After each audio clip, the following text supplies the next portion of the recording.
Hey everyone, going to draw like 3 cards out of this deck and tell you a little story about how we create our own reality because our mind is constantly creating what we're seeing out in the world ahead of us.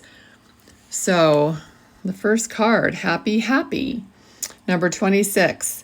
All right, so when you turn on the street that I live on, there's a strip of ground and a fence that belongs to the property, around the corner.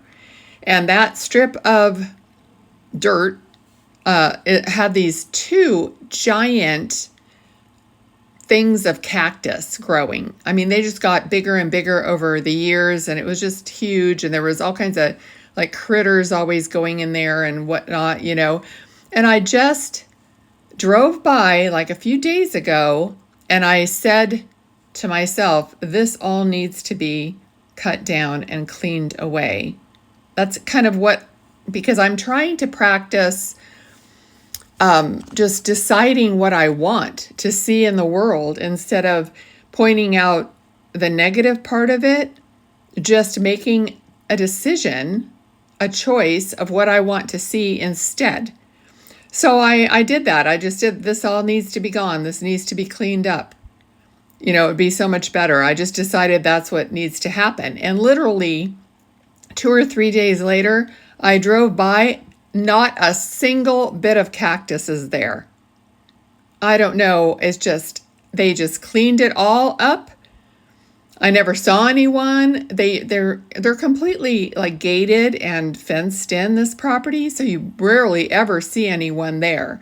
But it was completely cleaned. So it's like an example, and I think the world shows you examples of your power. You just have to realize it and then continue using it, in all aspects of your life. And we got exchanging gifts. And the last card is Never Ending Story, number 37. So just an example of how your mind is actually source energy running through you and creating your reality. And it's our job to keep that focused on what we want to see in our reality. And that goes for everything, regardless of what's actually happening, because everything that is happening in the 3D has already been created in your mind and other people's minds, all right? But you're only concerned with yours. So everything that's already showing up is a done deal. Every moment, every present moment, it's already been created. But what you're doing is creating in the future with your belief, your understanding that you are the powerful creator for your own reality, despite of anything else. But you can also, say things about other people, such as everybody loves me, everybody's respectful towards me, just statements like that influence how people react to you. You know what I mean? So that is the hill I'm going to die on. Okay, have a great day.